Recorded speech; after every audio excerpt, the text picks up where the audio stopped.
But watch this, sis.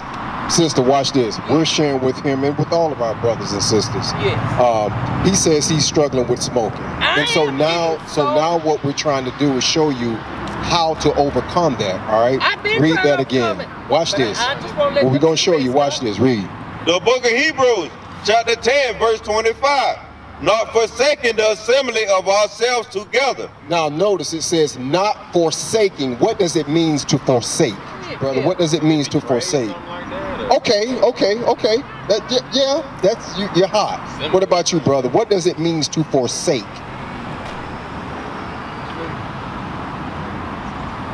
How about you? I would say, I'm serious about the cigarettes. not to. I actually would have to hear the verse.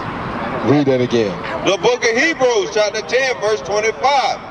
Not forsaking the assembly of ourselves together. It says not to forsake the assembling of ourselves together, meaning I am not going to go to the church or to the school because I don't feel good today for whatever reason. I don't want to go because I'm tired. I don't want to go because this brother that's at the school gets on my last nerve. So you're forsaking the assembly, meaning to gathering together. Right. You're forsaking that for your own personal cause. Read. As the manner of some is. So a lot of our people are doing that. They will not come and congregate with their brothers and sisters. Read. But exhorting one another. Exhorting one another. So in your case where you're struggling with smoking, when you come to the school and you be around your brothers and sisters, we would encourage you by the laws of God not to destroy your body. She is a witness of that. A lot of us don't understand the repercussions of some of the things that we do by destroying our bodies, whether it be our diet, whether it be by smoking, whether it be laying with multiple women, because there's a judgment for that as well. Give me Deuteronomy 28 and 61. Because the Most High God prophesied all these things were going to happen to his people if they broke his laws, right? Read that. The book of Deuteronomy, chapter 28, verse 61.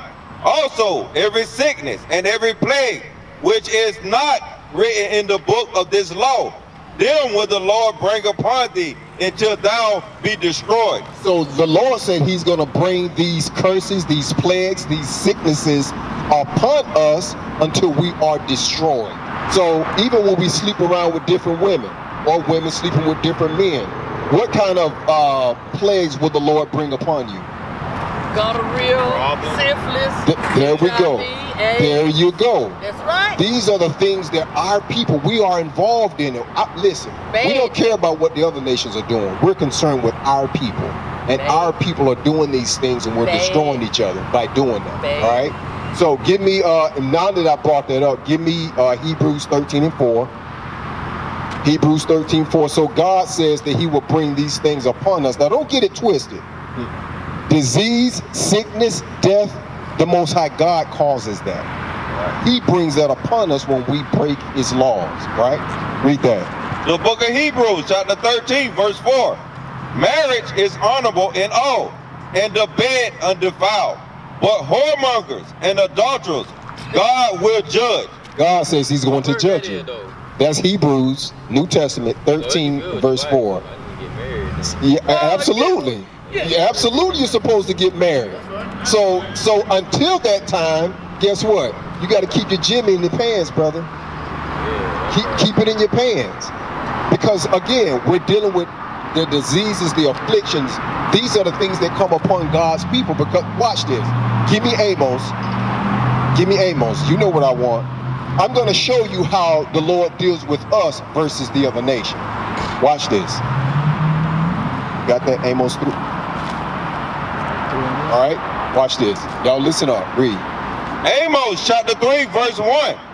Hear this word that the Lord has spoken against you, O children of Israel. Who is the Lord speaking to?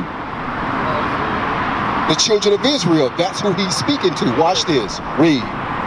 Against the whole family, which I brought up from the land of Egypt. The reason he says to the whole family, because there was a split between the southern kingdom of Israel and the northern kingdom. So now he's dealing with all 12 tribes. Watch this. Read. Saying, You only. You what? You only. You only, Israel. Have I known. Wait a minute. You trying to tell me God created all these people and he's saying Israel is the only people he's ever known? Read. You only have I known of all the families of the earth. Read. Therefore, I will punish you for all your iniquity. God says he's going to punish us. What are some of the punishments you see upon our people that don't really apply to the other nations? What do you see? What are some in America, though? Okay, in America. So what are the punishment that you see our people going through that you don't see some of the other nations? Now, the word nation might get y'all kind of tripped up a little bit. So being black. okay. Just us being damn Okay. black. Okay, she's getting somewhere. Okay. All right. I mean, you know, we are, anytime there's any kind of crime going on, we are the first ones to be suspect. Right. to any Absolutely. time. So that's one of them. The so-called blacks, Hispanics, and Native Americans. We all suffer the same afflictions. Yes. We suffer the exact same afflictions. When you go to the hood, who do you find in the hood? What nation of people do you find there? You find us there. Yeah.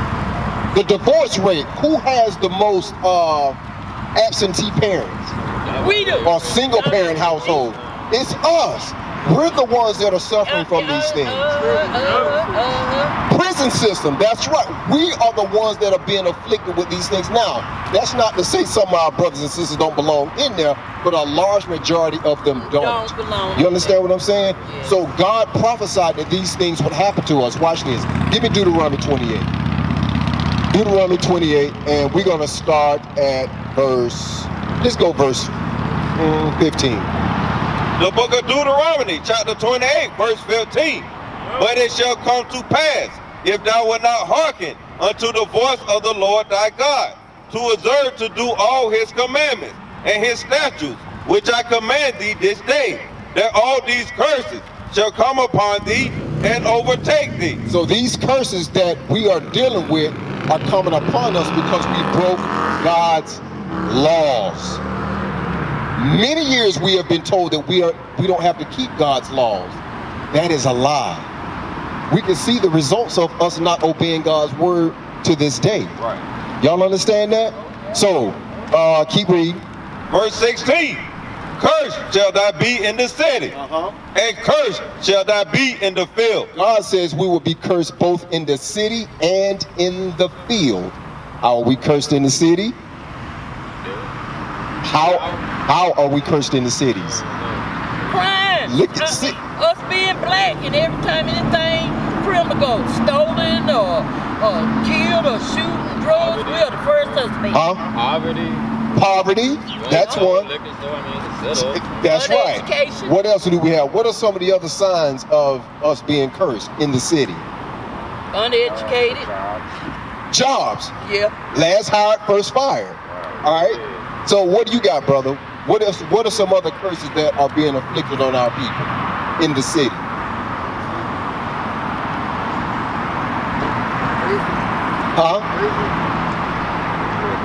The prisons, yeah, the prisons. So we talked about that earlier. So these are the things that our people are being afflicted with. But I want y'all to understand this. This was prophesied thousands of years before Christ even came on the scene.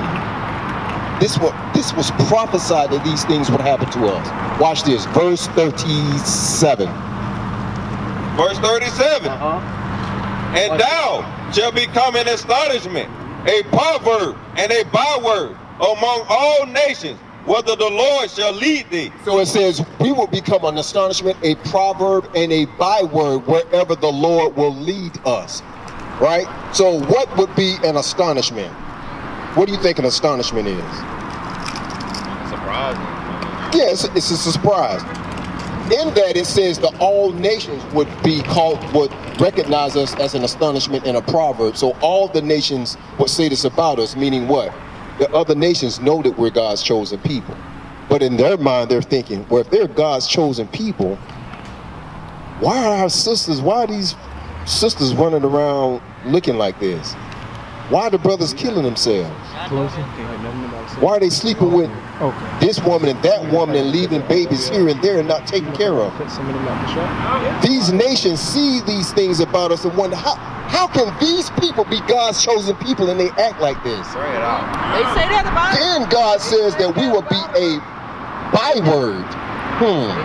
What would be a byword? African American, Hispanic, Negro, Jamaican, Trinidadian, Haitian, Black. Those are proverbs or bywords. Those are all bywords, meaning what? You will be called outside of your God-given name. Right. You're from the tribe of Judah, right?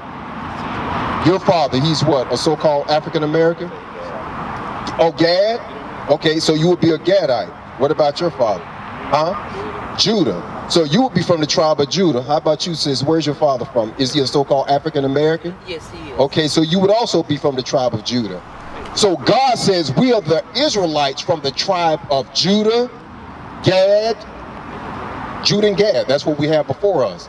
Those are our real names. These are our nationalities, our real names, but no, people don't see us as that. We don't even know that we're these people. Right. We used to scream black power while Heron was pushed.